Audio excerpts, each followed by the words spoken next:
وعلیکم السلام ورحمت الله وبرکاتہ. جوارب باندې مسا په جرابو او په خفینو یعنی په موضوع باندې مسا دا د منکرین حدیث د پارم یو لمحه فکریه ده چې الله سبحانه وتعالی په قران کې فرمایي چې خپې اووینځي او په حدیث کې نبی رسول الله فرمایي چې په خپو مسا وکړي. دوه خبرې دي. اول خبره ده چې منکرین حدیث کوي چې دا حدیث ټیک دی. نو سوال به راځي چې دا خو تاسو د اصول خلاف دی چې د قران خلاف روایت ولې معنی او کوي چې دا حدیث غلط دی. نو مونږ ورته وایو چې دا هو احادیث متواتره دي. احادیث متواتره دا خو تاسو منه چې د منکر کافری بل کدا په حدیثونو باندې مبني نشي نو ګولونو دا خو سنت دی، حدیث نه دی، عمل را روان دی متواتر. او تاسو وایي چې روایت کې ګړبړ کیږي خو په عمل کې په سنت کې او په طریقه کې او په نقل کې ګړبړ نه.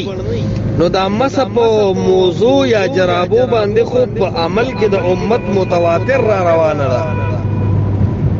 نو دا حدیث ستاسو په اصولم برابر ده سره د دې چې د قران د ظاهر نه ستاسو د اصول مطابق خلاف معلومیږي. نو که منکرین حدیث وی چې په جرابو او په موضوع مسشتا د دې اصول ماتیږي، هغه داسې ماتیږي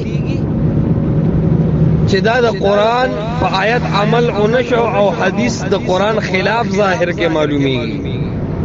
او که منکرین حدیث وی چې نه په موضوع مسا نشتا نو بیا هم د دې اصول ماتیږي. هغه دا چې تاسو غواړئ موږ سنت منو، قران او سنت منو، قران او حدیث نه منو. نو قران او سنت کې خدا شی په سنت کې په طریقه کې په عمل کې په نمونه کې را روان دي. دریم تاسو وای اخبار احاد نه منو، متواترات منو. دا هو امت مسلمه من باب المتواترات منل. یو څلورمه خبره دام چې تاسو نور ائمه نه منئ او منکرین حدیث په امام ابو حنیفه نوم چوالی نړۍ برت پتا وای دا منو. نو دا هو امام ابو حنیفه رحمت الله علیه د په جواز قول کړی. نو منکرین حدیث په دې باب کې پریشان دي. پاتې شو اهل سنت والجماعت نو مونږ وایو که حدیث په ظاهر کې د قران موافق وي او که مخالف وي، خو اذا ثبت الخبر وجب العمل.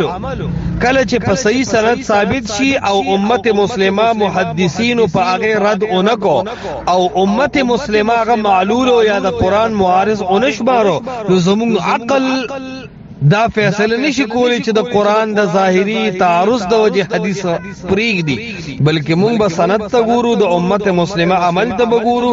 که د قران د ظاهر خلاف هم وي خو امت مسلمه قبول کړي وي نو بنا بر تطبیق به هغه قبلولی شي. او مونږ هم په دې وجه منو چې احادیث د مسل خفین متواتر دي، صحیح السند دي، امت مسلمه قبول کړي دي. که د قران د ظاهر سره مخالف هم وي مونږ د محمد رسول الله صلی الله علیه وسلم حدیث منو. دا خبرې چې ما وکړې دا د فکر دي، د عبرت دي. دا باب الله سبحانه وتعالی په ځنې خلکو کولاو کی د حجیت حدیث دا باب د الله په فضل په مونږ باندې کولاو شوی دی. دا د الله فضل او رحم دی. نو دا خبرې ملګری دا ځان سره په ښه نظر واورئ.